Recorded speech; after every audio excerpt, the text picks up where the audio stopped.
So 3 people are interviewing us. And the registrar of, I can't remember. Anyway, there were 3 people. One of them was Registrar High Court. So I'm asked, among the questions I'm asked is what I would do as a magistrate if a rioting university student is brought before me.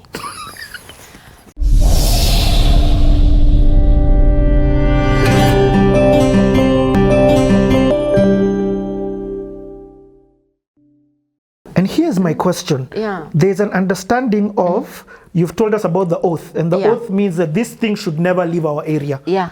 And so, then an oath within an oath. An oath within not to leave Kiambu. Exactly. But now the person who is the vice president is Moi. Is Moi. So before the death of the first president, is there an internal battle? Yes. I remember the Change Constitution group, as they were called on the papers. Because I was a student of current affairs, even when I'm in Nairobi Girls. Yes. And there is this Change the Constitution group, which is spearheading to change the constitution. Maybe they were aware that Kenyatta was ailing. He's also old. Yes. And they are saying that the vice president should not automatically succeed. So the constitution was to be changed so that Moi is not the automatic successor. And remember, the initial vice president was Jaramogi. The second one was Murumbi, Joseph Murumbi, who resigned on principle. I do not know about his resignation. I read it because I was not... You're still getting acclimatized, yes. I was not aware enough of the events, yeah? My political awareness, I think it's more from 75, from the JM, whatever, and from the songs of who you hunt and you don't hunt. Yeah, this is powerful. So what happens to that commission? It doesn't get legs. It's disbanded. So it doesn't get traction, and the whole thing doesn't come to fruition. And Moi now ascends to power. Orderly transition is facilitated by Jonjo and Kareithi, and the then head of civil service, who was sort of like a prime minister because he was more powerful than the ministers. So the transition is guided. What's the mood? Are people hopeful? People are hopeful because Moi was so humble. Wow. I remember seeing pictures of him throwing stones, building gabions. You know, he was a man, you know, in action. You know, a hands-on man, outdoor, doing things. And there are some people who thought he was a passing cloud. They are hounded, and even Jonjo himself, who helped the transition, gets hounded in the treason, allegations of treason. So anybody dissenting, that Jonjo saga killed any dissent. Yeah. So things are coming up, and Moi now stabilizes as president, and then the coup happens. By then, I'm already a magistrate in Nakuru. Oh, by the time the coup was happening. Yeah. Okay, then let's talk about your transition then from university. I go to the law school for 1 year. First, can I describe the graduation? Please, describe it all. So, we finish and we graduate. Graduation day. Great Court is the meeting place for everyone. That week, whole week, preceding week, we are hiring gowns from the university to adorn ourselves for the graduation. And you can see even before graduation, 3 days before, people walking in town already wearing their gowns. There's fever. And people have decided in Nairobi, relatives from up country. For me, my parents arrived that morning. I have booked with a university photographer to take our photos, Mr. Kenyan Judiciary.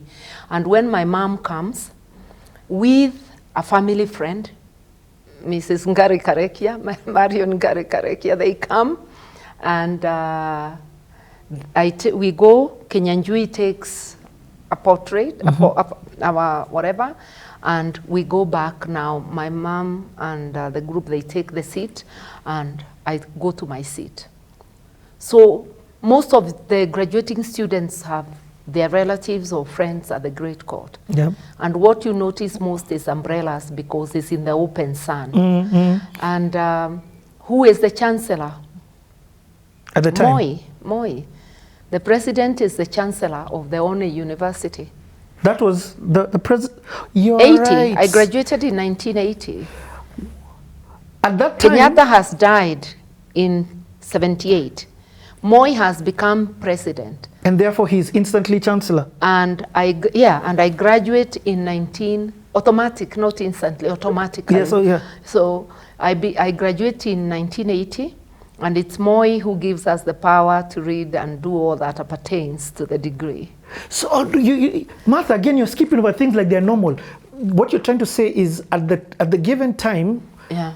the vice chancellor was the president of state. The chancellor. Yeah, I mean, so the chancellor. Not the vice chancellor. Okay, The vice yes. chancellor is the academic person. Okay, yes, you're right. Okay, sorry. The chancellor Yep. was always the president. Even now, chancellors or universities are not among the staff. Sometimes you can get an academician to become a vice chancellor, but rarely. It is other people. Is Ruto the chancellor now? It is not automatic. It is not During automatic. Kibaki era, he refused to be chancellor of everything and appointed chancellors. You remember Mrs. Ratansi becoming the chancellor of the university, Nairobi, Joe Wanjui, so all those things. Okay, so Moi gives you... Chancellor, was Ratansi chancellor, was chairman of the board, I don't remember. Yeah. But she was one of the things, yeah. Okay, So Moi is the one who conferred the degrees on us. And on that day, because already Moi is also getting unpopular because he's beginning to claw back. While trying to gather the state, he's beginning to claw back.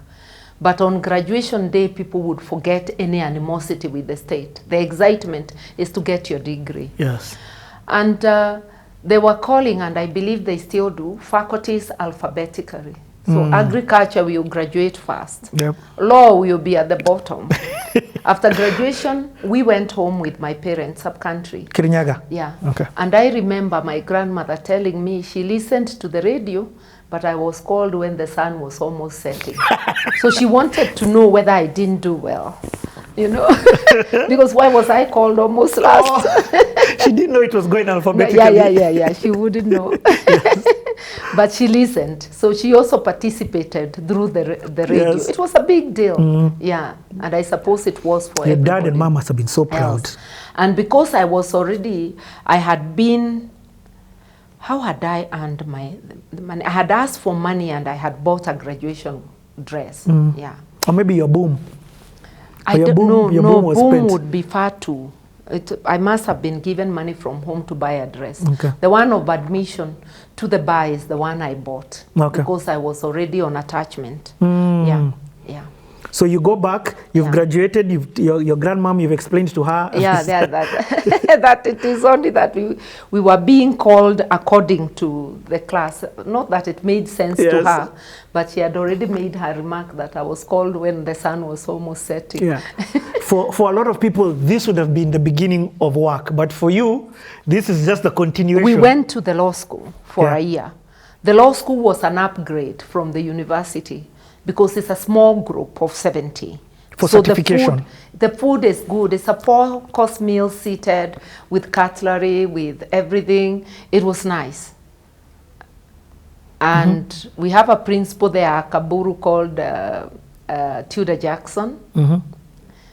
We do classes. This is the law school now. Yeah, the law school of law. The LSK. school of law, yeah, which was in the near opposite, on Valley Road. Yes. Yeah.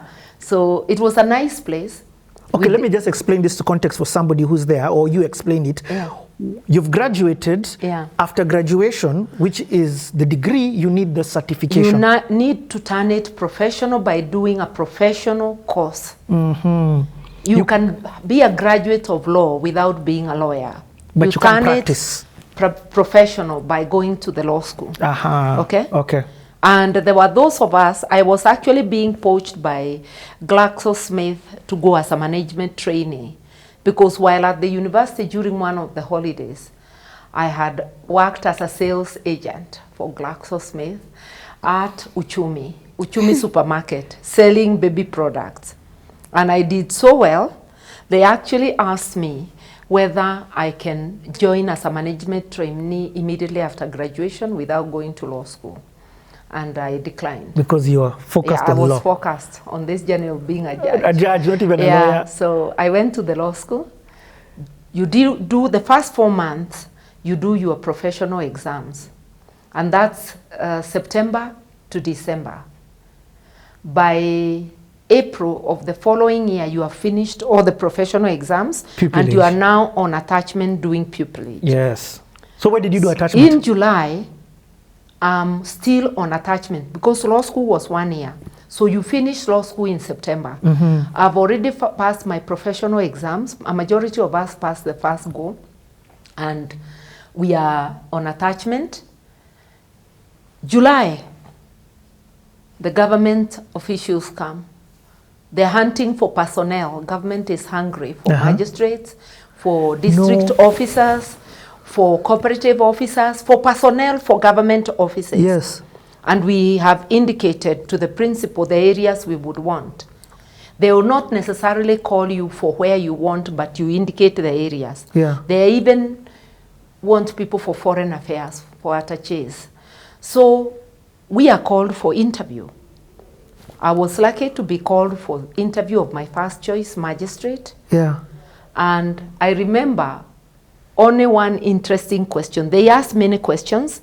We are being interviewed by the registrar of the judiciary. I remember it was Pritam Singh Bra, because he then became my registrar, and 2 others. I can't remember the others. The others, one was the registrar general. I can't remember who he was then. So 3 people are interviewing us. And the registrar of, I can't remember. Anyway, there were 3 people. One of them was registrar high court. So I'm asked, among the questions I'm asked is what I would do as a magistrate if a rioting university student is brought before me. And I go into my element and I tell them that I'm of the considered view that it is the police who come to riot on campus. University students don't riot. And I explained to them why. Because university students are peaceful until the police use unnecessary force, causing mayhem at the university. So they are the ones who riot on campus. So I would most likely discharge the student. And they're like, you're not getting the job. So later when I left, is when it occurred to me that I answered that question like relaxed, like I was talking to a baraza. And I said, this now may deny me the job. Yeah, the Iron Lady answer. I was not very happy with myself. I realized I could have modified my answer. Surprise, surprise, I got the job. They were looking just for the ability to be decisive. What? You see? So you are given a set of facts and you ask the conclusion, and without hesitation, I was able to tell them what I would do. So I got the job. So how old were you when you became a magistrate? 24. Actually, I wasn't 24 yet. I was, because I started being a magistrate 1st of July. I did the interview in June. I was going to be 24 that September. Okay, let Aizo change batteries. He's come here to tell me he needs to change batteries.